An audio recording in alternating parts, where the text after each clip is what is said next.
Welcome and thank you for joining us for today's DealerOn webinar, the pricing strategy that sells more new cars. My name is Eliana Raggio and I'll be your moderator today, and today's webinar is being presented by DealerOn. For anyone who isn't familiar with DealerOn, we're an award-winning website development company and digital agency best known for our amazing SEO, the absolute best customer service, and the highest converting website designs in the industry, including the award-winning Chameleon responsive website platform. We're so committed to lead conversion, optimization, and customer service that DealerOn is still the only company in the industry brave enough to offer a money-back lead guarantee program. Does your website company guarantee you a 50% lift in leads or your money back? Maybe you should check us out at our gorgeous brand new DealerOn website at DealerOn.com. And we have a great show in store for you today. We're very pleased to have the one and only Jasen Rice as our presenter today.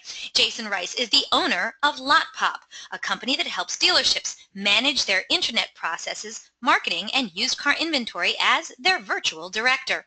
A 17-year automotive veteran, Jasen spent 8+ years on the retail side running award-winning internet departments and 8+ years on the vendor side as a performance manager for vAuto that allowed him to visit hundreds of dealers across the nation, training them on used car inventory management. He's helped many dealerships greatly increase their used car sales. Jasen was featured on the cover of Digital Dealer in October of 2005 and awarded the 2006 AAISP Professional Excellence Award. He is currently a columnist for Dealer Magazine and a featured blogger for Auto Success Magazine. And he's spoken at several conferences on used car management and internet marketing. And Jasen can be reached at jrice@lotpop.com. During the presentation, if you have any questions, please use the question feature located on the corner of your screen to submit them.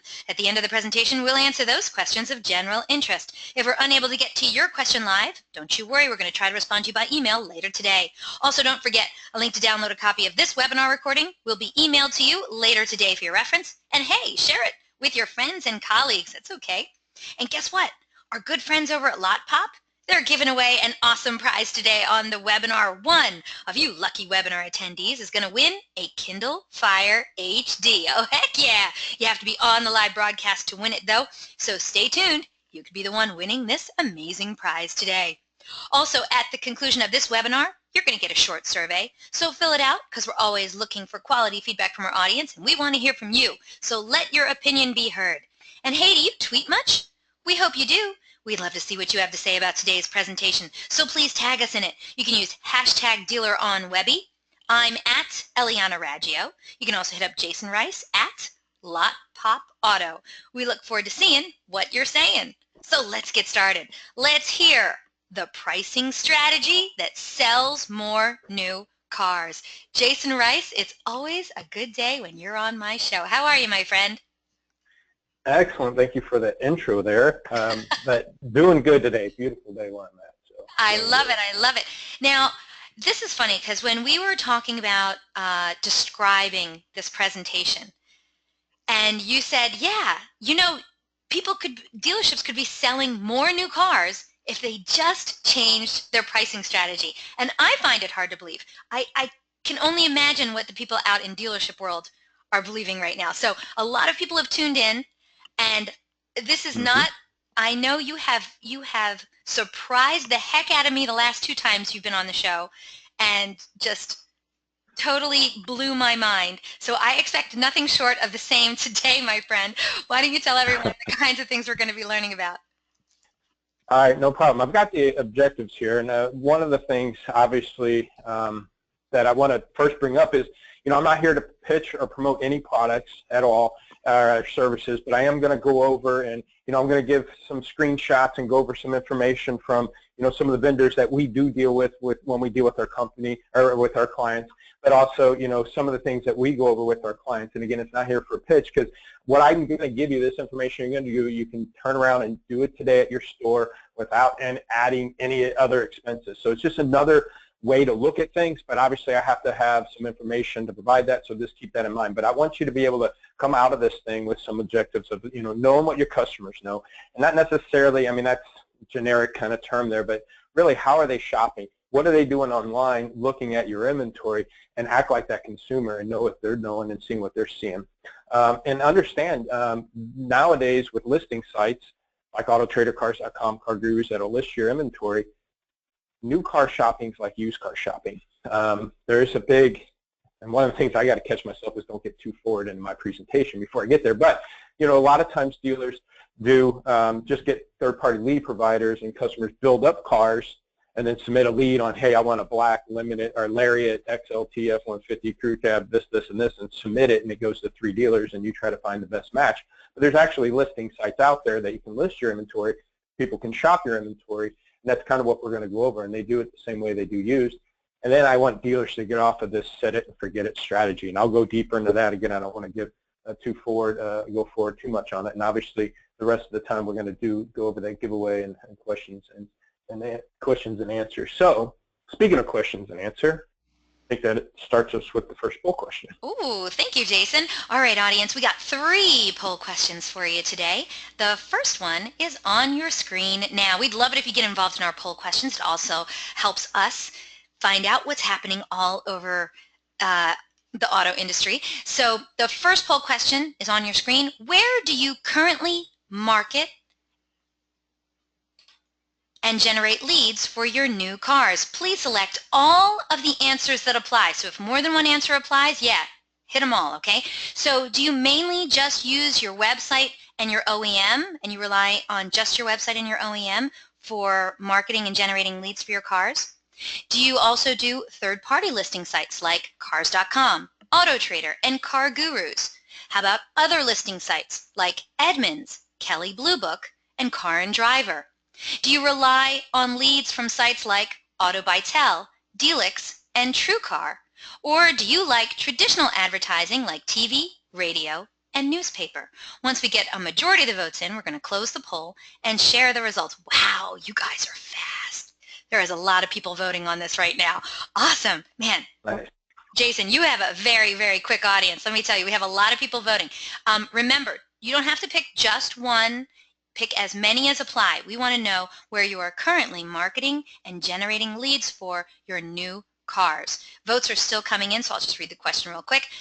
Are you generating leads for your new cars mainly just from your website and your OEM? Third-party listing sites like cars.com, AutoTrader, and Car Gurus?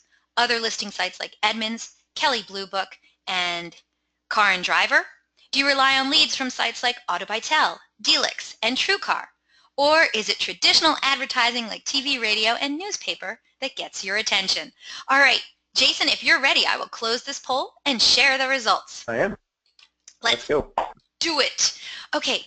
Ooh, 74% of today's audience, so about 3/4, said they mainly rely on their website and OEM.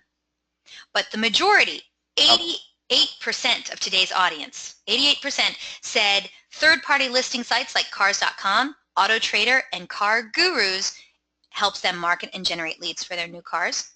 47% of today's audience said other listing sites like Edmunds, Kelley Blue Book, and Car and Driver. 32% said that they rely on leads from sites like AutoBytel, Dealix, and TrueCar. And 62% of today's audience say they still do traditional advertising like TV, radio, and newspaper. Does that help you out? Yes, greatly.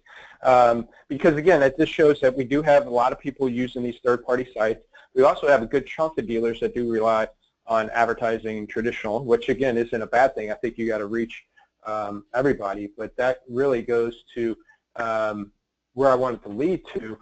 And you know, I think, and this is going to sound bad when I show this here, you know, our new car is an afterthought. Now, any franchise dealers, are you kidding me? I mean, the Ford's on, whatever's on the front of my building, we are a franchise dealership. But what I mean by afterthought, I'm talking about when it comes to marketing online. Now, you could take this challenge. I did it myself. Go into your markets, and I went to sites like AutoTrader and Cars.com, and I'd start looking at new car listings. And I would say a good half of them, 50% of the listings I look at, seem like it is an afterthought when it comes to online marketing. So some of the things that I noticed, you know, and what you got to think about to really kind of put this new car first, that, you know, here's an item that costs more than used cars, but they're definitely a lot less marketed online. If you really look at dealers' used car listings versus their new car listings, I think they put a lot of focus and energy in used cars, which is a good thing. But new cars, you know, here's a ticket item that costs 10, 20, 30, 40 grand more than the used one, and we're not really promoting them as much as we could. Think about it too. These cars have newer and more features than a lot of the used ones. That's why they got new models every year. There's new features. But usually they're not photoed or put in a description. These new items that customers might be appealed toward on these later models. And then on top of it, you know, they have incentives that used don't. And they're typically not even mentioned. Sometimes they're taken off the MSRP price. So they've got rebates, they've got low rates, they've got lease specials on cars that you can't get typically on a used. And I say typically because you can lease a used and have some good rates on used, but you don't have rebates and stuff on used, but a lot of times we're not promoting that information. So hear me out, and you know, again, I'll show you some screenshots to defend what I'm talking about here. You know, this is a screenshot from cars.com. You can see here almost a $50,000 Lexus just listed at MSRP, no sale price or anything. Same thing with the Lariat below. Nothing information about a discount price or rebates or anything like that. And top that off, we got the car right in the middle with no photos. So, you know, just a quick snapshot of a search, you know, I have no sale prices, I have no discounted, even, there's got to be a rebate on that F-150, at least have MSRP minus rebate. And then again, we have no photos. Another just couple examples here. You know, look at this $54,000 Lariat truck. One, we got stock photos. And if you look to the right, the comments really don't even describe that car very well. We also sit there and have $3 grand cash back. And again, it's not taken off our sale price. We could see 54,125 and right below it MSRP 54,125. We'll at least take the $3 grand off and have it 51,125. And again, no photos, no descriptions. Now here's one that has a little bit better attempt down here. Obviously the personalized comments, but nothing about the car. There's 9 photos, and if you notice, this is a 2016 all-wheel drive premium. So we only have 9 photos. You know this thing's probably loaded up. Nothing in the comments, and with only 9 photos, I'm sure we're really not displaying that car properly to give it its full value at $54,000, right? But yet that's what we want to put out there. Again, these are just quick snapshots of what's out there, and that's why I say, is it an afterthought? And again, I know we're franchised, we could bleed blue if we're a Ford store, but when it comes to new car marketing, we got to get and stand out to the crowd. We got to pop.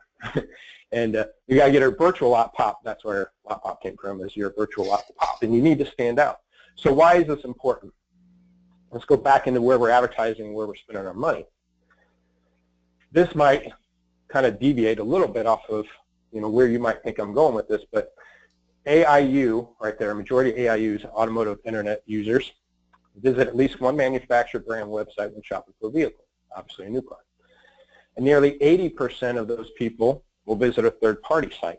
Okay, this is from a J.D. Power press release. So we know they're out there shopping on these third-party sites. Okay, so if we're spending money on these sites, we got to maximize our exposure. We got to maximize our cars. Okay, here's another. So here, that's one side. We got 80% of shoppers. They're visiting these sites. Let's stand tall. Another now reason, meaning in today's market, today till the end of the year, pretty much, it's an election year. Okay, a lot of times we have insecurities, and people kind of stop buying sometimes because they're insecure where the country's going, how the economy is going to end up when it's an election year. Now, once that decision's made, its sales kind of peak because then they get more secure what's going on. But it slows down ads and sales. So here's some stats behind that. One, this is a big reason why you got to get better online to the election year, because the election year is going to take away ad space. You said 60+%, 62 or 63% still use radio TV. Well, the election year, you know, they're going to take that ad space away. This is information from, I think, Wall Street Journal just in March here. During pre-election peaks, when political ads make up more than a quarter of all commercials, auto ads take a steeper hit, appearing 50% less frequently during these times. So the elections, these politicians, the Republican National Convention, all the Democrats are going to buy all these ad spaces. And here's another one just for local stats. Number of car ads that ran on local broadcast stations, this was 2012, In Cleveland, for example, fell 16% from the month the year earlier to 4,500. The number of political ads soared to more 27,000 a month. And this is again off of Crane's Detroit Business in March article. This is a March article, but based on 2012 elections. Such ad losses may have slowed down the rise of new car sales. They averaged by 1% in September, 1.5% in October. So you think about it, if 60% of you rely on this radio TV, you're going to have less space, or it's going to cost you more money to do it. So the only other way you're going to be able to promote these new cars is to be right online. Now, don't just be right online during election season. Write it out from there, because you have 80% of the shoppers are going to be there looking at this inventory. How much does 1.5% translate, or 1%, or I mean, if we're talking over a few months, I guess it would be like 3%. Well, it doesn't sound like if you think about it, I think, well, if you put it in perspective for the nation, I think 17 million plus new cars sold. That's over 1 million to 1.5 million new cars a month. You take 1%, 1.5%. That's hundreds of thousands of cars that slow down in that month. Okay, so it doesn't sound like a lot, but you know, there are thousands and hundreds of thousands of cars being sold in each state and stuff to get to those type of numbers. So it is a hit. It's definitely not going to be up, you know, and it is going to be a struggle, and it's going to cost you more money if you are going to be on those advertising then. Yeah. So again, that's off of Detroit Business. That's March 8th, 2016. So again, this is where we got to get better online marketing. Do just alone, if you want to put us in perspective of what's going on right now, election year's happening, and this ad space is going to get tighter and tighter to the end of the year. So you got to get good this year. That leads us to another poll question. Yes, it does. All right, audience, your second poll question is on the screen now. We'd love to know what you have to say about this. Now, Jason wants to know, what pricing structure do you currently use to advertise your new car? So hopefully one of these kind of fits into what you're doing at the dealership, okay? So please try and select one of these options. Do you use MSRP with no adjustments? Do you use MSRP with incremental adjustments as the car is aging on your lot? Do you use MSRP minus rebates? How about invoice minus rebates? Or do you make an individual make model pricing? For example, hey, buy this Tahoe, it's $200 above invoice. All right, so once we get a majority of the votes in, we're going to close the poll and share the results. And woo, wowza, these votes are coming in fast too. Love it. Nice. By the way, I did want to let you guys know, previous webinars that he's done, he really did blow my mind. Like literally, when you hear the webinar, you'll hear me go, what? So I'm not kidding. Go and check out Jasen Rice's previous DealerOn webinars. You can find them at dealeron.com/webinar. Click on the link on the right-hand side for on-demand webinars. Did you miss a webinar? Seriously, well worth it. What did you do it on last time, Jason? You did it on used car. I think it's to increase your used car exposure by up to 500%. I think that was online marketing. I did one on increasing exposure 500% on used car marketing. The other one was the 5 processes to improve used car operations. Again, the 5 things to focus on. If you can just focus on these 5 things, it'll turn your inventory around. Yeah, now both of them were on used car operations. Today we're doing new car, and almost everyone has voted. Audience, you are awesome today. Jason, if you're ready, I will close this poll. Yep. All right, let's do it. Thank you so much, audience. Here we go. Okay, only 3% of today's audience said that they use the MSRP with no price adjustments whatsoever. 18% of today's audience say they use the MSRP with incremental adjustments as the car is aging on the lot. The majority of today's audience voted, 29% of them, MSRP minus rebates. So nearly a third of today's audience use the MSRP minus the rebates. Now about a quarter, 24% of today's audience say they use invoice minus rebates. And then 26% of today's audience say that they do individual make model pricing, like the Tahoe is $200 above invoice. Jason, is this what you were expecting? Is there a right or wrong answer to this? Are we going to get into this deeper? Well, I don't know if there's a right or wrong answer. I'm surprised it seems to be evenly distributed. Most of them in the 20% ranges. Yes. Me myself, I would price at my sale prices like I would in a newspaper or anything else. Obviously, you have some ad leaders and you have some others that, even color can make a difference. I deal with Toyota stores a lot. The Blizzard Pearl is like a hot product, so we're not going to price the Blizzard Pearl as cheap as a tan one.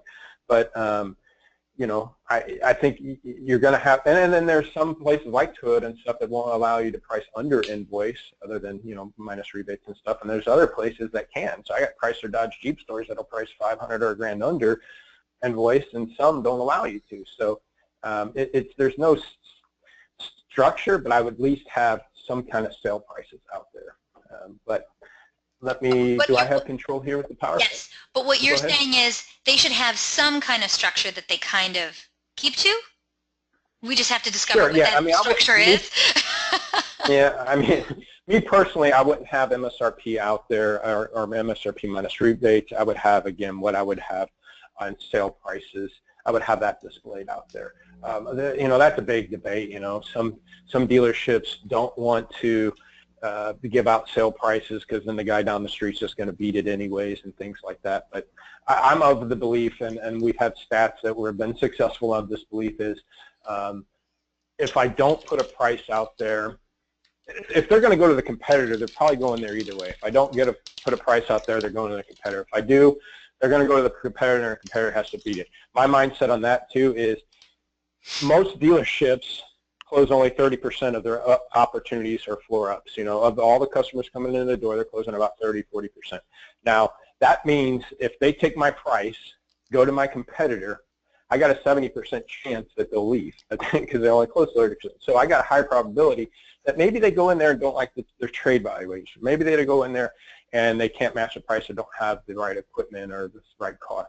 Maybe they don't like their salesperson. I got good odds that, okay, take the price to the competitor. If they do compete, they're going to have to take a hit and sell your car pretty aggressively, one. Or two, more likely statistically, I got better odds that they'll go, okay, I'm glad, and maybe give me that shot. So once they leave that dealer, I think they're going to come to me. And so I'm always pro on internet processes, giving a sale price, and then two, advertising it out there. Don't be afraid of giving a customer a good deal and showing it. And then if the guy down the street wants to beat up on price, we're going to have to figure out ways around it. And I'm going to show you ways to figure out what cars and why if you want to get more aggressive on this pricing. But definitely, and again, I'm not here to say this is exactly what you want to do as far as invoice plus 200 and minus. Every car is going to be different, every manufacturer is going to be different, but we got to be consistent, and we got to maximize all the information that you have out there. Again, we've seen some with MSRP and no rebates taken off, and we know there's rebates. At least do that. Let the customer know that it's just not sticker price. Also, some markets, if the other guys down the street's not doing it, then why should I? If the other guy's not sharing a price, then why should I? I got a Lexus store, an Infinity store that's doing that right now. A lot of Infinity stores that he's competing against just have MSRP out there. Where the mindset going, you know what, I'm going to put a sale price out there, and I'm going to drive. And guess what? They're going to either have to step up to the plate. I'll be that different guy, and the other dealers, hopefully I start grabbing business, and the other dealers are going to have to chase me now. And that would be my mindset. So, but anyways, what I want dealers to get off of is the set it and forget it strategy. Either way you do it. Either way you do it, you're going to have to get off of just doing MSRP minus rebates, or just get off of 200 over invoice and just put a price out there. And let me show you why. Well, one, obviously dealers will use their website inventory management tool, some kind of syndication tool like a Dealer Specialties or something like that, tools like a vAuto to set up a pricing strategy, and like we just went over, like invoice minus rebate, or particular car 200 over invoice minus rebate. And that's all fine and dandy. We need to do that, okay? But let me ask you this. Let's say you have a strategy invoice minus rebates. A lot of dealers have that on particular. Let's just say it's MSRP minus rebate. Change the verbiage out either way. Invoice minus rebate of $42.50. So let's take a car, it's $44.3 minus the $42.50 in rebates. That'll give you an advertised price of $40,050. So I'm going to dabble a little bit into my last webinar about increasing exposure 500%. So why is that an issue? Well, take this screenshot for cars.com, for example. Somebody can go to cars.com right off the home page and do a search for a Lincoln MKX or a Ford F-150 and say, I don't want to spend more than $40,000. Again, if they don't do it there, when they get to the listing page on the left rail, they have the ability to type in whatever price they want. Okay, so they can type in, I don't want to spend more than $40,000. Auto Trader, same thing, right off the bat. Customer can choose a pricing bucket. Could be $40,000, could be $22,000. And if they don't do it off the home page right on the left rail, again, they have that opportunity to do that. Hey, and just a coincidence, again, MSRP, Super Crew, no comments, thumbnail. So here's an example. Again, here's MSRP at $50,715. They might have done $42.50 in rebates, so the price is $40,005 or $40,050. The car below it, $40,051, $40,069. Again, why is that an issue? Again, Auto Trader, let me go back to customers can say on Auto Trader, I want a truck, but I don't want to spend more than $40,000. Guess what doesn't show up in their search? The These one that's trucks only here $50 more. Yeah, so it's great to do invoice minus rebates, but then once it sets that up, I got to go in there and restructure my pricing the way customers are shopping. So Auto Trader, for example, let me give you these breakdowns. Auto Trader has $1,000 buckets to 20 grand. That means 1, 2, 3, 4, 5, 6, 7, all the way up to 20 grand. After 20 grand, they do $2,000 buckets to 30. So 22, 24, 26, 28, 30. After 30, they go $5,000 increments. Now, we're going to give you this presentation. You'll have this breakdown. But you got to understand, again, how the customers shop and how they're going to maybe narrow down their search results. Cars.com, they can type in whatever the heck they want, 36,000, 37, 43. You don't know, 30 is a very popular number, but they might have got a pre-approval from the bank for 43,000. So they might search 43,000. Or they might get a pre-approval for 40,000, and they might search 40 up to 41, thinking they can negotiate down. You don't know what they're going to type in, but it's going to end in 000 either way. Now, I threw in Car Gurus. Car Gurus, when it comes to new cars, doesn't allow you to have bucket pricing changes, or they can change or pick buckets, but on used they do. So I'm just throwing this in as an added because you want to do the same thing on used. They have $1,000 increments to 10 grand, and then 2 grand increments after 10. So 14,000 price point works on Car Gurus. 16 does. If somebody says Car Gurus, I want a car but don't want to spend more than 16, it's going to work on that site. But after 30,000, it's 5 grand buckets. So again, once you know how the customers are shopping on these sites, I'm going to show you some examples of what kind of results you can get. But again, think about it. I could do rebate, invoice minus rebates, end up at $40,050, and I'm going to lose a ton of searches for that customer that might look 35 to 40 grand because of the $50. We got to reset the pricing structures. Okay. So to prove my point of how this can work out, once you flip your inventory over to pricing a car like the consumers are going to shop, you're going to see a big jump in SRPs and VDPs. This is an example of a new car dealer that we flipped the way they looked at their pricing structure on new cars. They no longer said 200 over invoice minus rebate or even MSRP minus rebates. We flipped it. We looked at cars. We didn't do it to every car. I mean, we flatted every car, but every car, we're not just moving it to hit 40 grand and 45. And you know, again, if it invoice minus rebate is 47,292, I might just round it down to 47. That's not going to give me a spike.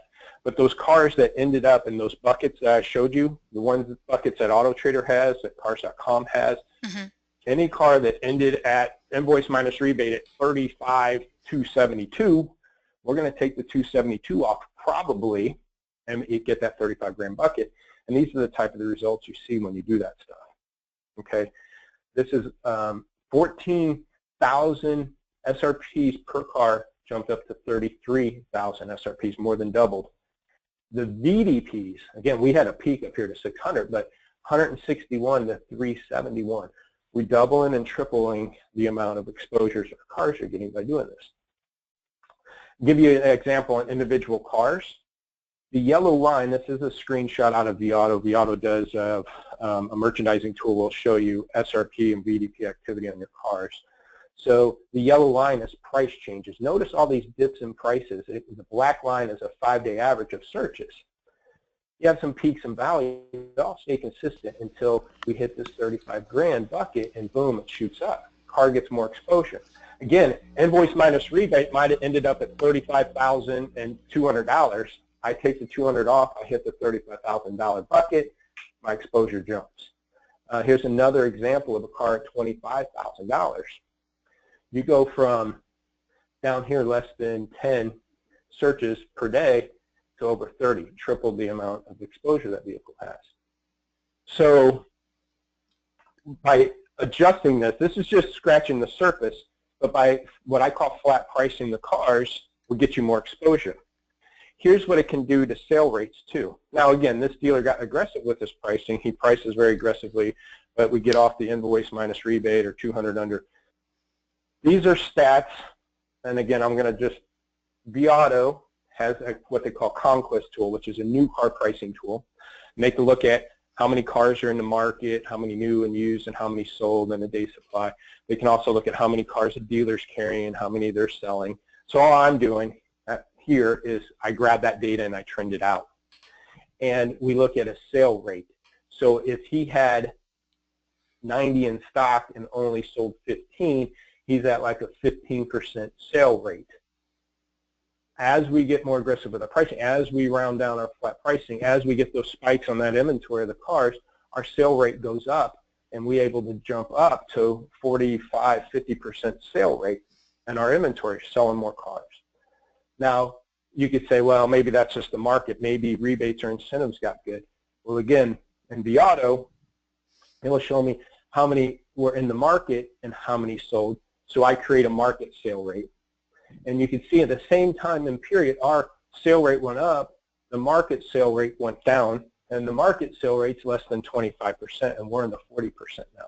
So the market on these particular makes and models sold less as inventory was coming in.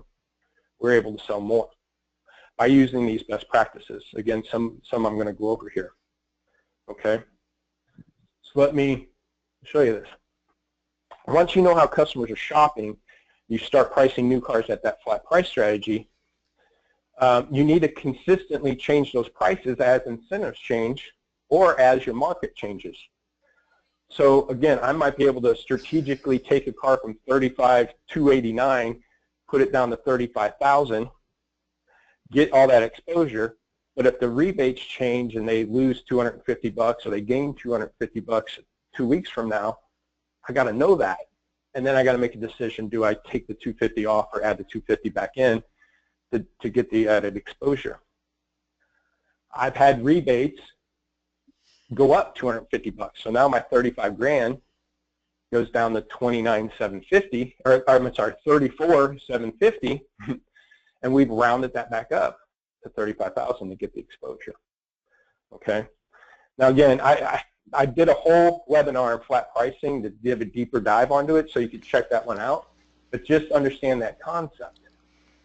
And now you get off the set it and forget it strategy, and you're going to have to make pricing decisions more often, okay, and off the market and to maximize exposure. So we talked about maximizing exposure, but let's talk about the market. So again, I have little screenshots here of a report that I do. I dump the inventory to an Excel spreadsheet, and I'm sorry, hold on one second. I'm going to minimize this down. You can see here, if you see my cursor, I'm actually going to bring the little pin here. The price of this vehicle right now, as it sits, MSRP is here. The price is at $26,500. Okay. Now, again, to me, that's making the decision of, do I want to make an adjustment on the price of this vehicle. Well, one of the other things I can see is like mine. That's the day supply. That is out of Auto again. It tells me, and you might have other new car pricing tools that give you the same information. Again, I'm not here to promote Auto. It's just what the data we pull from. The day supply of 133-day supply, that means it's a pretty slow-moving vehicle. The other thing I can see here is the competitive set size. There's 160 of these things that I'm going up against in the market. So it's a very high volume type car. So should I change the price of this car? Now on flat pricing, yes, but let's look at the market data. So again, go back to flat pricing. Remember Auto Trader? They have $2,000 buckets after 20 grand. So 26,000 is a bucket that somebody might say, hey, I want a truck or a car, but I don't want to spend more than 26 grand. Going back to the screen, dropping the 500, I can get that exposure. But should I do it? I'm already priced pretty aggressive. I'm already 91% of the MSRP price. I'm already 9% below the average MSRP price.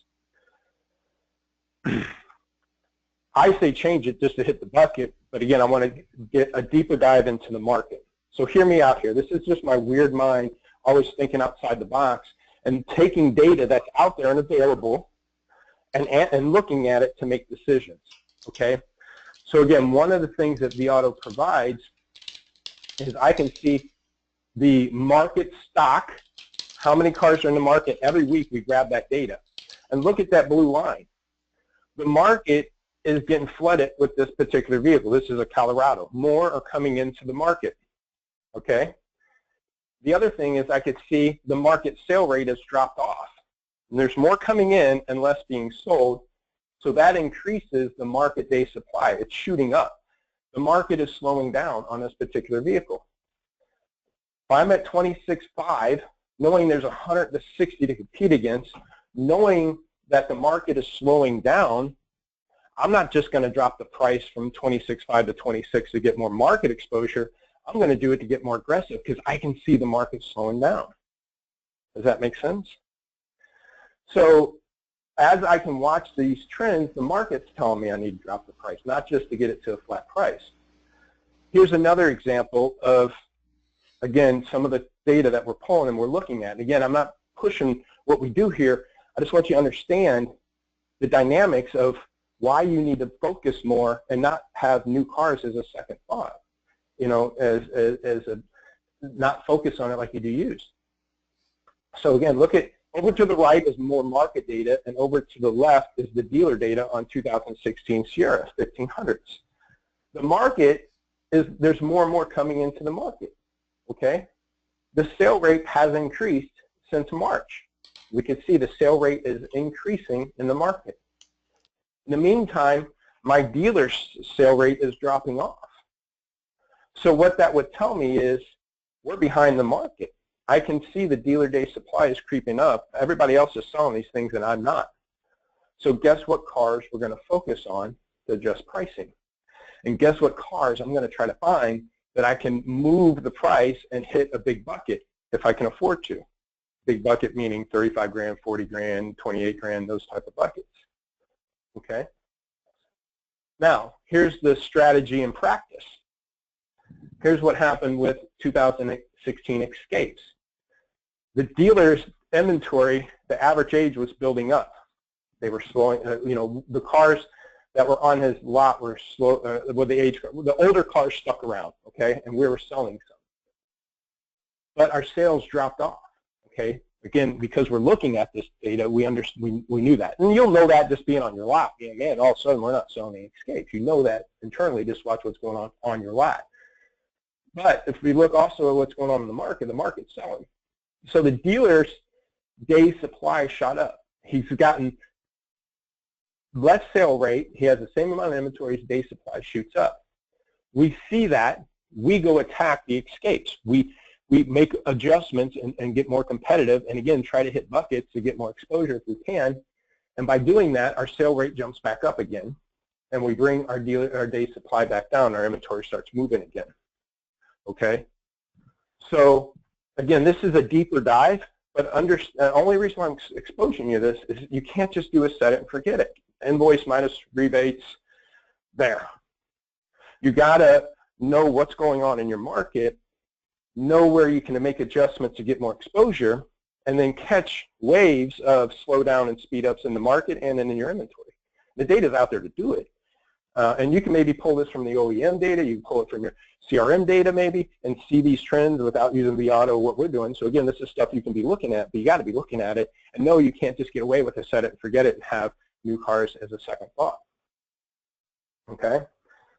This leads into another poll question. Oh, I like it. And by the way, we're getting some really great questions that are coming in from the audience. So audience, if you haven't gotten in your questions yet for today's DealerOn webinar presenter, Jasen Rice, get them in. We are looking forward to some really great discussions during the Q&A session today. All right, last poll question is on your screen now. We'd love to hear what's happening in your dealership when it comes to your vehicle descriptions. So here's the question. When it comes to vehicle descriptions on each new car in your inventory, how do you handle it? Please select one of the following answers. Here we go. We make custom descriptions up for each car in our inventory. We use the description provided by the manufacturer. We just use the window sticker data. It's a new car. It doesn't really need a description. Or I have no idea. Once we get a majority of the votes in, we're going to close the poll and share the results. And yeah, think of some great questions for Jasen Rice, especially when it comes to your pricing strategy. Let's see if we can, I mean, I'd like to see you try to stump Jasen Rice. He's pretty good on this subject, though. All right, votes are still coming in. So, what did you say? Pressure? I said, yeah, the pressure's on, yeah. I've been stumped plenty of times. The questions that have been coming in are really good. Okay, Celeste wrote in, I need a new choice. We use vAuto's description writer. Thank you so much for that, Celeste. You're right, we only can give 5 answers. So didn't we have like automatically generate or anything like that, or create custom? We make custom descriptions up for each car in our inventory. So I guess you can select that one, okay, Celeste? You do that in vAuto. Yeah, I mean, I know they do an automatic generate, but at least you go touch your car and automatically generate something on it as somewhat of a custom. Okay. Right. So I would select that one. All right, and I think right now maybe some people are actually going and checking how they do the vehicle descriptions. Maybe, I don't know. Slow down. I lost them. Yeah. They're coming back. Okay, so when it comes to your vehicle descriptions, what do? You make custom descriptions up for each new car in your inventory. You use descriptions provided by the manufacturer. You use the window sticker data. It's a new car. The OEM does all that. We don't need different descriptions. Or I have no idea what's going on when it comes to new car descriptions. Okay, I'm going to close this poll if you're ready, Jasen. I am. All right, this is very interesting. Here we go.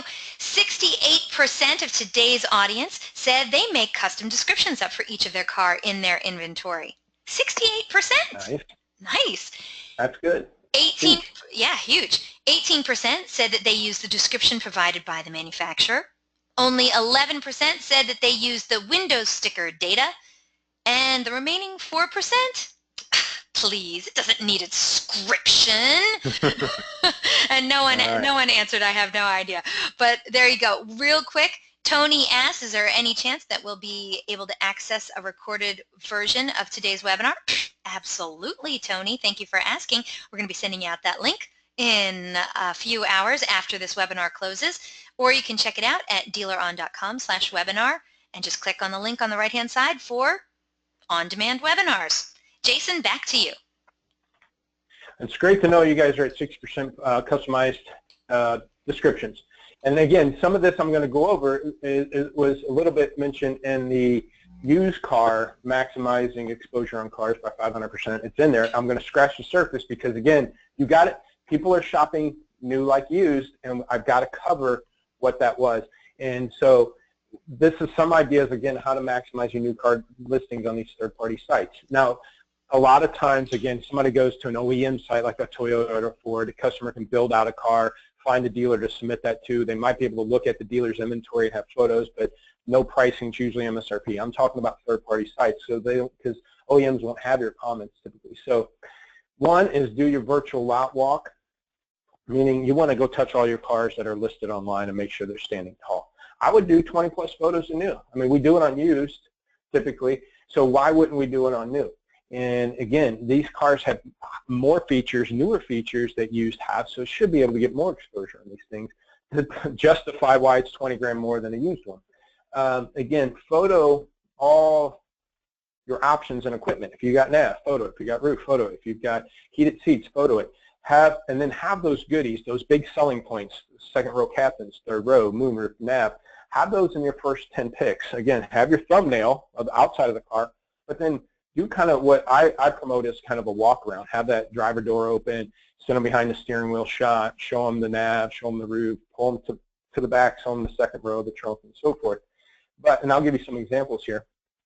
Also, have your comments match the equipment in the photos. Don't have a photo of a sunroof and don't have it in your comments, or vice versa. You know, don't put that it has a sunroof in your comments and not have a picture of it. And again, when they only have 9 photos of a new car, you're going to have you should have at least 9 added features of a car alone, much less its normal photos that you take of the exterior.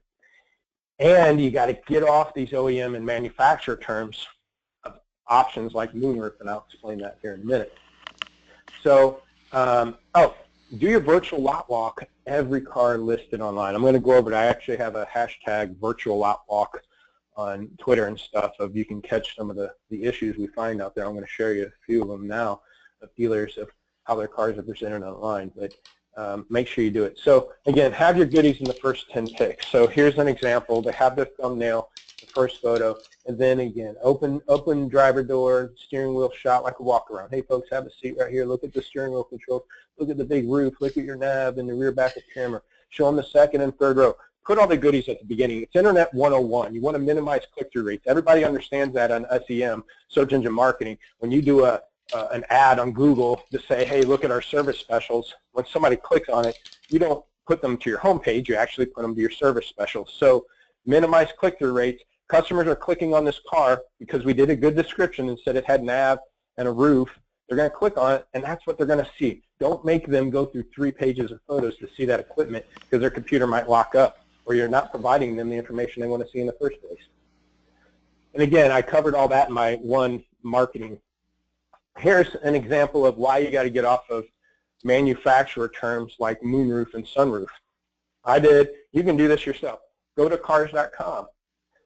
At the bottom left, you can do search terms, because they don't have equipment narrowed down. The customer more likely is probably going to type in sunroof, or you really don't know what they're going to type in. But when I did a search for a sunroof in this particular market, 2,600 cars showed up with sunroof. Notice that, 2,600, and notice this BMW. Now,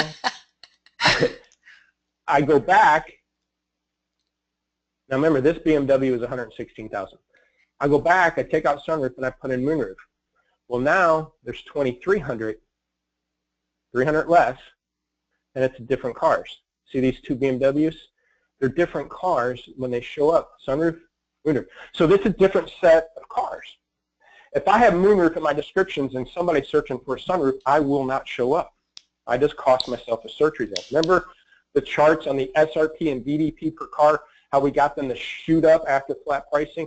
They also shoot up because I'm maximizing my comments. And what I mean by that is this. Look at, this is a comment of a dealership. Look at the first one I circled there. Navigation/nav/GPS. I don't care how customer searches. They might search nav. They might search GPS. They might search navigation. My car's going to show up if they search for any of those 3. That car had a panoramic roof. Some guys will just put panoramic roof. How many customers search for panoramic roof? They're probably going to search for sunroof. But I cover all bases. Panoramic, sunroof/moonroof. I don't care how they're searching. My car's going to show up. Second row captain's chairs. Okay?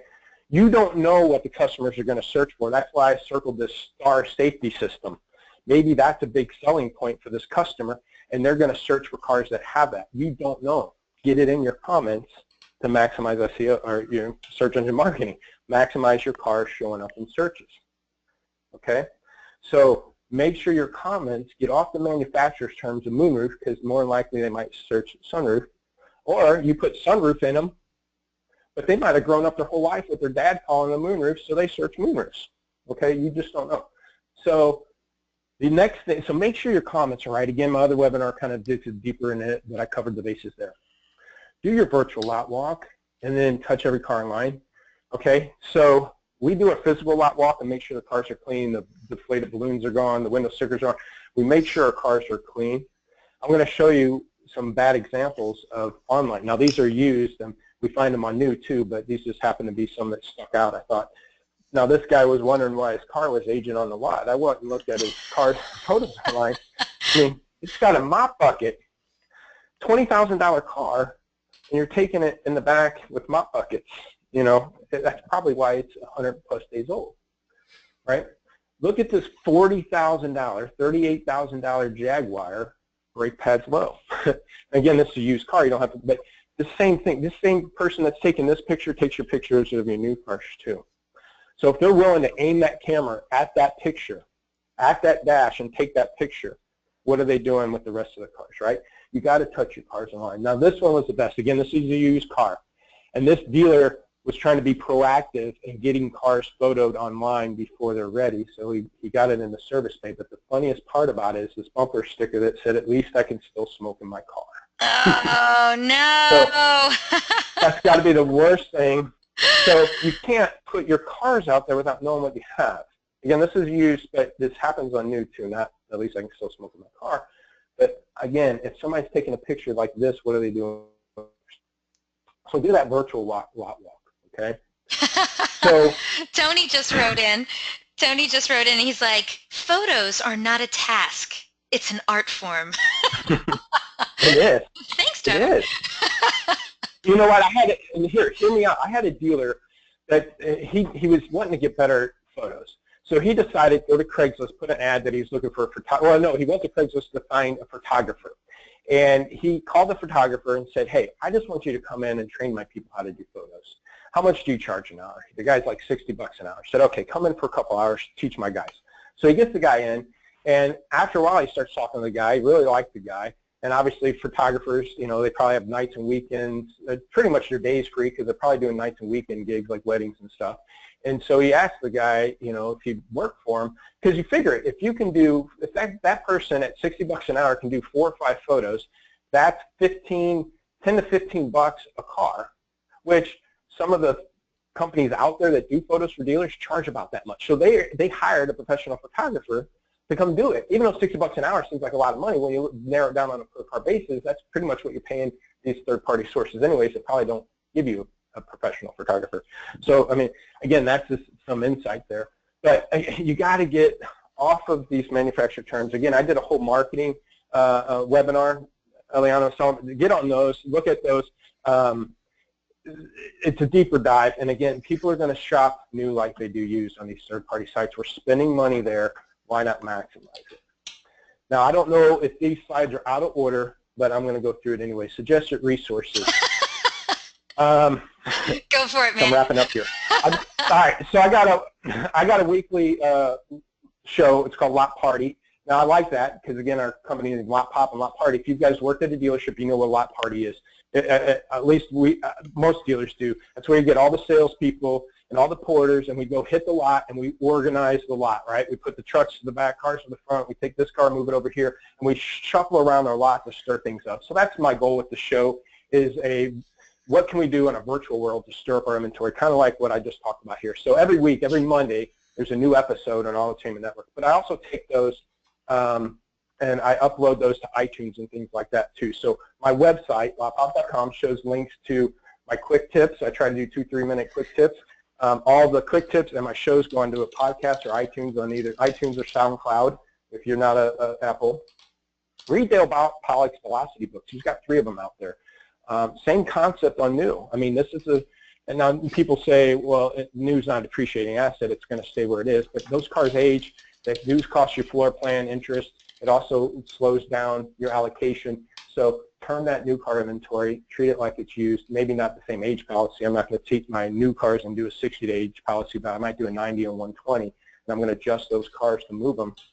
And then I always love that book, Rhinoceros Success by Scott Alexander. That's a good motivation book to get you up and going. It's a good car book because it talks about how rhinoceros has 2-inch thick skin and can, withstand torpedoes coming at them. In the car business, you got to have thick skin. I love that book. It's just a motivational book. So some of the action items, again, I want you to take away from this is take your new car inventory off the set it and forget it strategy. Hopefully I can display to you again.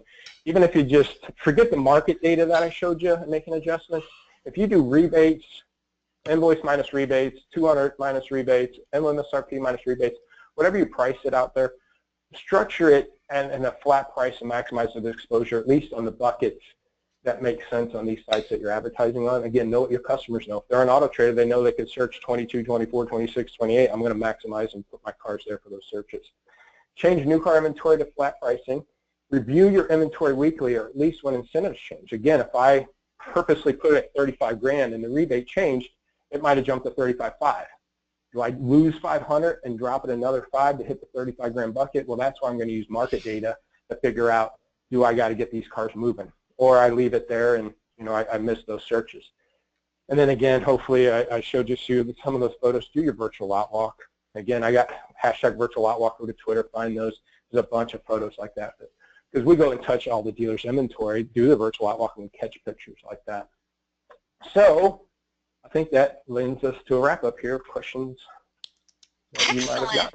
I love it. Jasen Rice, thank you so much. So we have some great questions from the audience that came in, but you know what, audience? If you didn't get your question in, now's the perfect time to do it. Get those questions, and we're going to get it over to the Q&A session in just another minute. I want to remind you, all of you, to check the handouts section of your GoToWebinar interface. There you will see one handout in there. It is today's slide deck. So you'll see that slide deck in there. It's available right now for immediate download. Of course, it will not be there once the webinar concludes. So if you want to download the slide deck, download it right now. All right? And oh, it's that time. If you missed it at the beginning of the webinar, I announced that our good friends over at LotPop, they're giving away an awesome prize today on the webinar.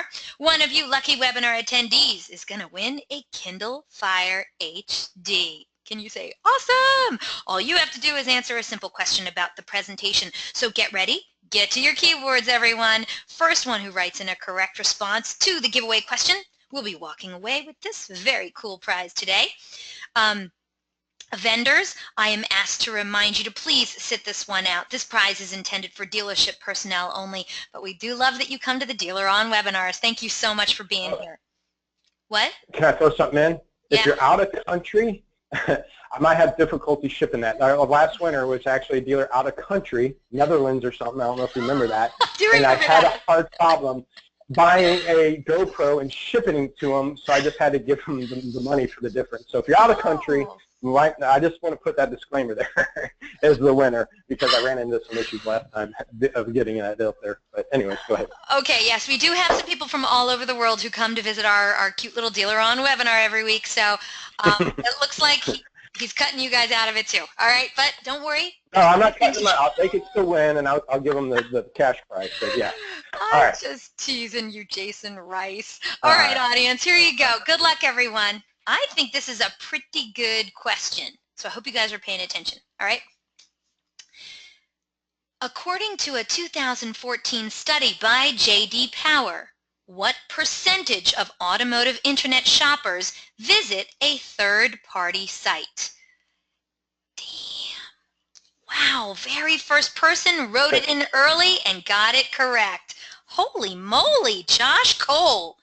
I don't know who you are, where you're from yet, but you know what? You rock. 80% was the correct answer. Congratulations to Josh Cole. Where are you from, my friend? Write on in. Let me know. Also, when you get a chance, send in your mailing address. Here we go. Josh Cole is from Huebner Chevrolet Subaru in Ohio. Well, congratulations, Josh Cole. You are today's winner. What? And I did the Kindle Fire. I have one myself, and I'm big on. I got Audible, which is through them, and I listen to books. And I mean, I think it's a great resource. You can get books to buy, you know, and educate yourself and make yourself a better salesperson. You can do audibles, you can do videos. I just thought it was a good package. I mean, you could do a lot of things with this to help yourself. So, congratulations. I hope you enjoy it. Excellent. Josh, send in your mailing address so we can get that Kindle Fire HD out to you. Of course, it's going to come directly from our friends over at LotPop. Thank you, audience. Thank you, everyone, for playing along today. And congratulations to today's winner, Josh Cole. Of course, we've got to thank our good friends over at LotPop for their incredible generosity. And don't worry, I know you didn't win the Kindle Fire HD, but guess what? We have a surprise for you. That's right. The first 15 dealerships who email Jason at jrice@lotpop.com will get a free new car inventory review. Jason's going to check out your pricing, your photos, your descriptions, and he's going to give you his honest feedback and suggestions on how you can improve your new car operations for more sales and better ROI. So hop to it. Get your email out right now, jrice@lotpop.com. First 15 dealerships who email him are going to get that free new car inventory review. So good luck. All right, Jason, are you ready? Yes. For the difficult questions? Yes, I am. I and love I'm going it. to flip on the camera now, too. Excellent. Right, I love it, love it, love it. All right, Dustin, better luck next time. I know you didn't win today, but it's okay. Because you know what? We give away cool prizes every week, so come on back to another DealerOn webinar and try your luck to win, okay? All right, let's see. Let me scroll up here for our very first question. Okay, Mike. Mike was our first question of the day, and he says, how do you deal with the fact that Honda and Toyota will not let you advertise below invoice? Jason, what's your best advice for Mike and others like him? I got several dealers that do this, and it's the same thing. You know, if I have invoice minus rebate, it puts me at $21,879. I'm going to round that price up to $22,000 and let that price ride. Even if I can't round down, and I've seen cars that just irk me, like $50,000, $41, and we're at invoice minus rebate. We can't do nothing of that $41. But what we do, you know, is again look at that market trends and those market data. You know, take cars and we're not some dealer, and again, depending on your inventory, depending on trim levels and stuff, you're not at invoice minus rebate out the gate. So, you know, you might start 2 or 3% below MSRP, watch the market, watch how that does it, round that down, and if I can round that price down to a round number, I'm going to do that. Watch the market, watch your price. I probably change prices. I'll look at them every 2 weeks, but probably about every 30 days, or as the incentives change. So again, if I price it now and 2 weeks later, the incentives change, I'm going to relook at those numbers, and I'm going to, and here, this is what we do, and you can do this yourself. Take your inventory, dump it in an Excel spreadsheet, and put a formula into your price. And we know the buckets, so I have a formula in those prices that highlighted, and if it's within, you know, $500, let's say, of a 50 grand, 45 grand, 40 grand, 30, you know, all those buckets. So you can take that inventory, dump it in Excel if you're any good at Excel, or ask somebody that is, and just put in a formula on your pricing, and you can highlight cars that are within a couple $100 of that round, and then figure out if that's something you can adjust. But that's how we do it.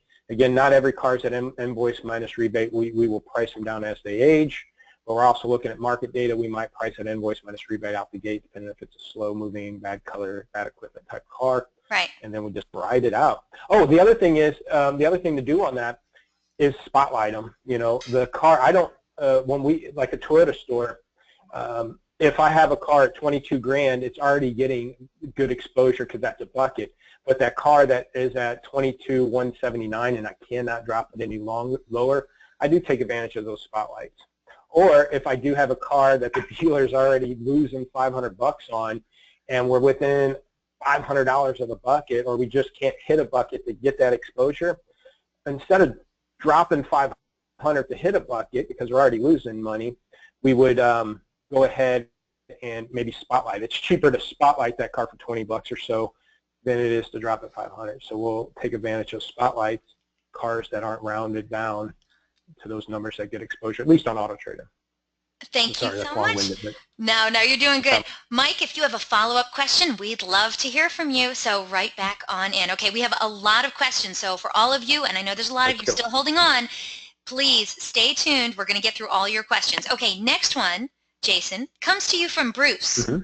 Bruce says, we use HomeNet to price our new and used cars, and we have 600 plus vehicles in inventory. How can we automate flat pricing? We don't have the time to price each vehicle every month. Sure.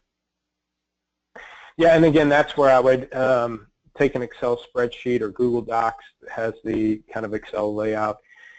Find a way to export that. I know HomeNet probably allows you to export it to an Excel spreadsheet, find that sale price, put a formula in there, know the buckets, and I have it in the presentation, $1,000 increments up to 10 grand, and then $2,000 increments after that. Or, our customers can type in anything on cars.com, but Auto Trader, it's $1,000 to 20 grand, and then 22, 24, 26, 28. So worst case, even if you don't put a formula in there, know those buckets and sort your inventory by price, and then look for even at high. Okay, again, anything, most new cars are 30 grand and higher, a lot of them, other than some of the cheaper stuff, but anything 30 and higher, look for 30, 35, 40, 45, 50, 55. Look for cars, if you sort them high to low, look for cars that are within a few $100 of those buckets, and make the decision if you want to move it those few $100. And then know after 30 grand, it's 2 grand buckets, so look for 28, 26, 24, 22, and say, oh man, here's one at 22, 372. We're a little high, these aren't moving, let's drop the $300 and hit the 22. So just go sort it high to low and just go through the inventory, knowing the buckets, and make those adjustments, whatever that difference is. Gotcha. You can put a formula in there too to highlight it if you know how to do that. So there's really no way to automate it, is what you're saying. No, and that's what I'm saying. You got to get off. It's more work, but in today's market, this is how you get an advantage. Every dealer's doing a set it and forget it. Everybody can do that. You want to maximize your ROI, you're spending 5, 10, 15, 20, 30 grand on AutoTraderCars.com. You want to maximize those dollars and take advantage of how people are shopping out there. I hear you. It takes a little bit of time. All right, Bruce, thank you for the great question. Okay, next question. Yeah, next question comes to you from Tony. He says, Jason, oh, this is a good question. I like this one. Jason, should sales management be responsible for pricing, or is it a function of marketing because it's more data-minded? This one's from Tony. Who should be doing this pricing? Well, a lot of times it's pushed off to marketing because the manager's busy, depending on the store and their help and their staff. Also, it depends on how involved the marketing person is. If the marketing person is involved with desk and deals and knows what's moving and what's not moving, then maybe they can get away with it. But more than likely, the manager at the store, one's getting the reports from OEMs and can kind of see what's coming in as their allocations coming in. They can maybe see what the market's selling and stuff, and know what they've been selling on a daily basis to go, you know what, we do need to take this car and hit it because we're not selling them when the market slowed down. I don't know if that marketing person knows that much detail. If they are that involved, if they're at the tower or your sales desk or that sales area and they're involved with that kind of stuff, then yeah. But if it's a marketing person that really is not involved with the daily sales, I don't think you want to put it to them.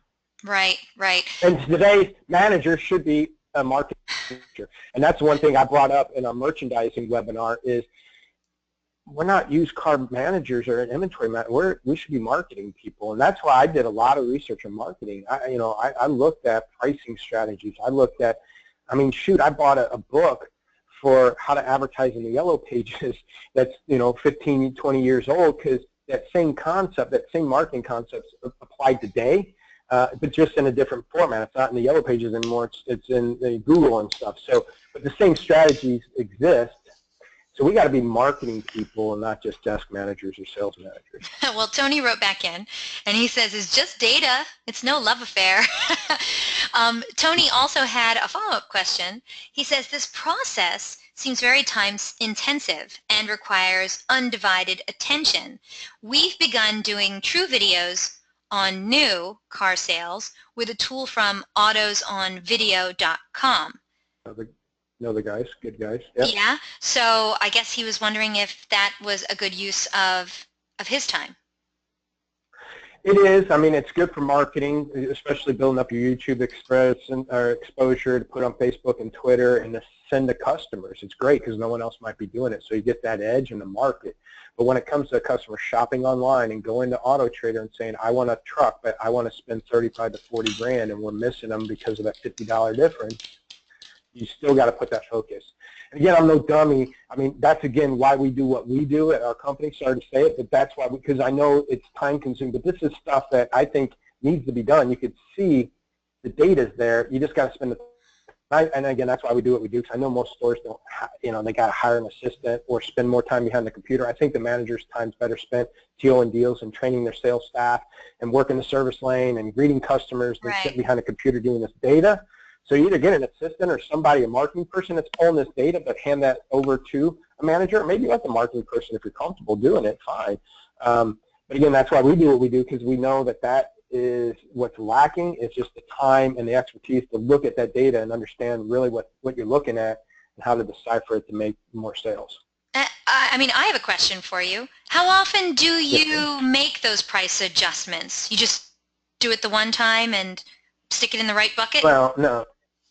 I mean, for example, we do a weekly call with our dealers, so we're going over the inventory every week, but we're not touching every car every week. We're going to be looking at, again, sorting them by last price change. Right. I'm going to take a car, if I haven't touched it in a month and no one's looking at it, and I can maybe hit a bucket or at least drop it to notify a price reduction on Auto Trader 2.5. You got to drop it by 2.5 to say reduced on Auto Trader.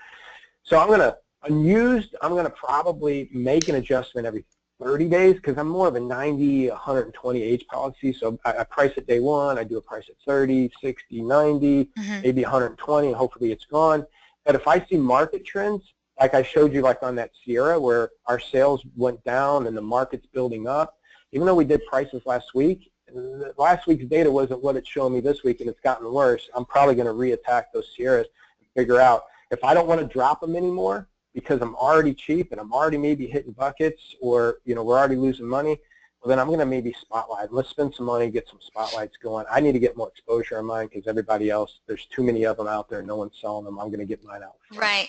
So, but without that, if you're just riding it, without that dip in sales, then for used cars you said every 30 days, but for new cars you would do it every 30 days as well? No. On used I'm doing every 2 weeks, but on new every 30 days. Gotcha.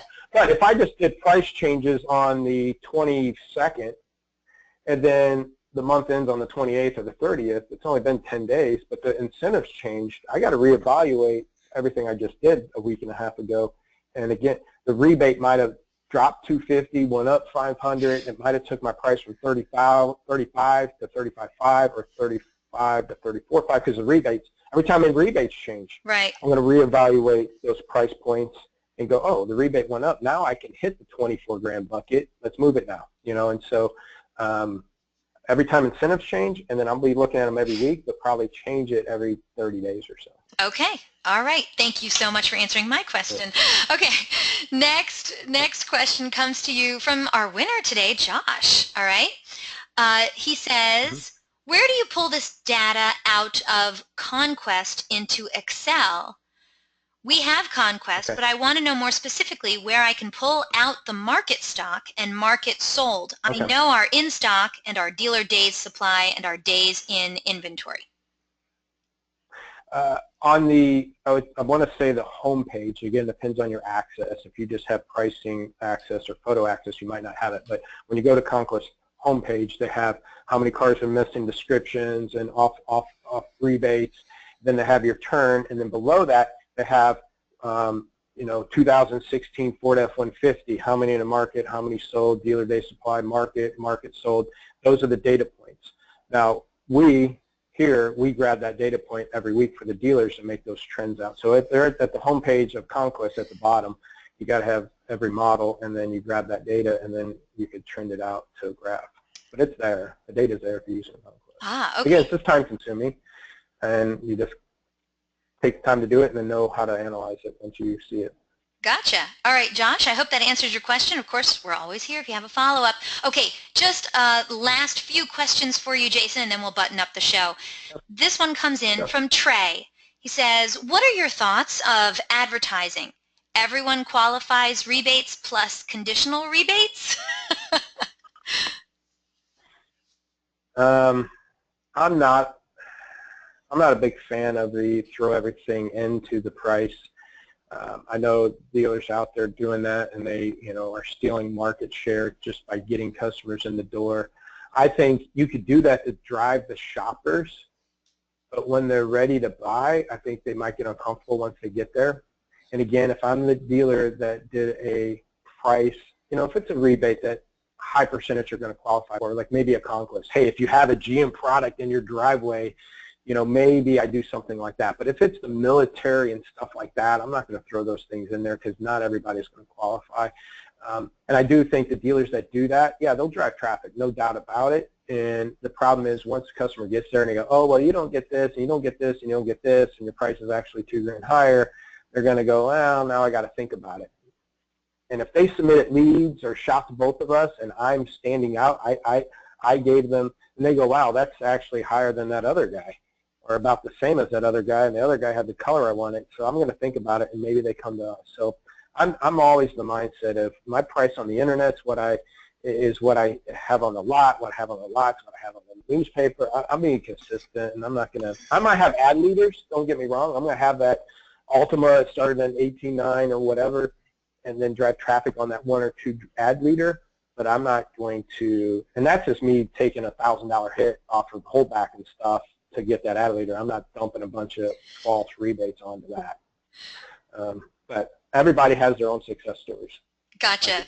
Trey, thank you for the great question. And Tony, who's had me laughing this entire broadcast with his funny remarks, he says, integrity, it tastes good. So thank you for that, Tony. All right, last couple of questions. Jean wrote in, how do you price when your competitor is pricing net minus all available rebates? I got a dealer doing that, or dealing with that right now, GM store in the St. Louis market, and it's tough. The dealer's small enough that he can't afford to do that when the other dealer's big enough. Again, I think you go back to, I forgot who mentioned it about doing their videos and things like, do the things that the other dealer's not doing. Do your social, do your videos, do the personal videos on cars. Maybe even let customers know, hey, you might get a quote from some of our competitors, but watch it because of this, this, and this in your follow-up, maybe even on the phone. We had to deal with that in my St. Louis market. The ad, let's just say we were selling I'll use a easy $50,000 Denali at invoice minus rebates. Well, the state next to us, because of ad dollars, we paid 2% in our advertisement. They only paid 1% or no percent. So that person could, in that other state, could sell at invoice minus rebate too, but their invoice was 2% less or $1,000 less. So their price was $1,000 less than mine. And the only thing I could do on that is just explain to the customer. So they would match my price, okay? They wouldn't do invoice minus rebate, but they would match my price. The problem was I would tell the dealers, I said, it depends on, or the customer, it depends on what you consider a good deal. A good deal is it you just don't want to get taken advantage of and pay too much, or is it that, and I said, at my price, this is actual invoice, this, and this. That dealer happens to be making some money on that car. So it depends on, how you handle it if you can actually talk to the customer. I'd probably give them the heads up. They probably are still going to try that other dealer, but I know then once they try it and I'm right, they'll hopefully, if I treat them right, will come back. Yeah. As far as just merchandising it goes, then do the stuff that they're not doing, the videos and the social, and stand out in the market that way. And integrity, put all that stuff out there. Be personal on your social. Be, the picture of the service guy's 5-year anniversary at the store. Take pictures of the dog. Take pictures of people buying cars. Take pictures of the donuts in the service area. Just be personal with that marketing that they're not doing, because they're probably putting all these car ads in their social. So stand out that way, videos and things like that. If you're not going to compete, either compete and step up or stand out. Step up or stand out. Hey, that's a good quote. Ooh, write that one down, Jason. Jean, thank you so much for the great question. I hope Jason was able to help you out. Best of luck, my friend. All right, last question comes in from Scott. He says, Do you need a space between sunroof / moonroof? Will that actually appear No. under both sunroof and moonroof, or will it appear by itself as Mhm. having a single item called sunroof moonroof? You don't. Yeah, you don't need a space in there. And I don't know how many dealers actually do Craigslist, but it's real important on Craigslist. Go to Craigslist. It's funny. If you're advertising on Craigslist, go search for cars, type in 4x4, and then type in 4 space X space 4, and then type in 4WD, and then type in 4-wheel drive spelled out, you know, the number 4. I mean, you're going to get all different sets of cars. So if you're on Craigslist, you got to do those spaces. It's weird, like 4 space WD, 4WD, 4X4, 4 with this. AutoTraderCars.com, we didn't find it to make any difference at all. It's just scraping the data, and it's looking for that term. And so it don't matter if that term's in there, you're good. Now, AutoTrader's done a better job over the years to include sunroofs and moonroofs in together searches. Cars.com still hasn't figured that out yet, I don't think. But again, your cars just don't show up on those 2 sites. They show up on hundreds of it. You might end up on AOL Motors, don't even know it, because you use HomeNet, and HomeNet for free sends it out to 20 different sites for you, and you don't know how those sites customers can search. So I would just play it safe, put everything in there, and do it the way, you know, how they could search, because AutoTrader does a good job. Moonroof and Solar shows up, Cars.com don't. This other site may or may not. Gotcha. Thank you, Chris. Great question. Last comment comes in from David. He says, Rhino Success, favorite book. And he put it in big capital letters with lots of exclamation marks. So you must be doing something right, Jason. Jason, thank you. You always put a smile on my face. You come here with your eye-opening knowledge bombs for my peoples, and I can't thank you enough. Thank you so much. You did another amazing presentation on a DealerOn webinar. Thank you, sir.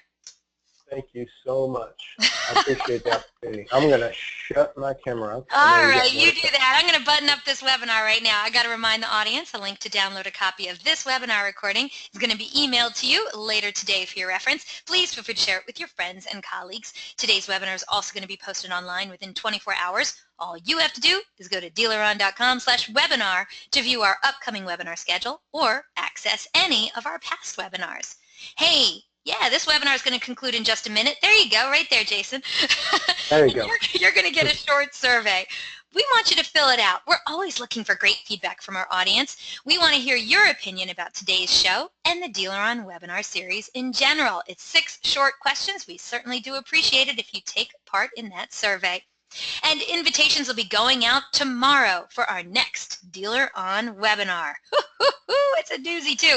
How to use Google Analytics to increase leads and ROs.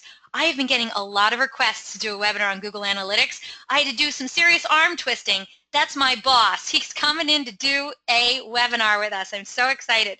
So everyone knows Google Analytics is a powerful, easy-to-use reporting platform that lets you measure online sales and conversions on your website. However, most dealerships underutilize Google Analytics and stop far short of using analytics to get more leads and ROs.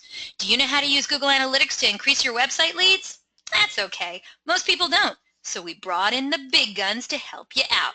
Google Analytics expert Chris Daringer knows what kind of powerful information is held within everyone's website analytics and how to use that data to make better advertising decisions and actually boost your bottom line. Attendees of this 1-hour in-depth webinar will learn proper setup to get the most out of Google Analytics, key Google statistics to make the right marketing decisions this year and next, and how to use some Google tools, Search Console and Analytics, to identify website problems. Whether you're an analytics enthusiast or you're just looking for fresh insights about Google Analytics, everyone can benefit from this presentation. If you're ready to finally learn how to use Google Analytics to increase leads and ROs, don't you dare miss this webinar. Register now, and don't forget DealerOn's weekly webinars are held Thursdays, 12 noon Eastern, 11 a.m. Central, 10 a.m. Mountain, and 9 a.m. Pacific. You got questions, comments, or suggestions regarding these webinars and our topics?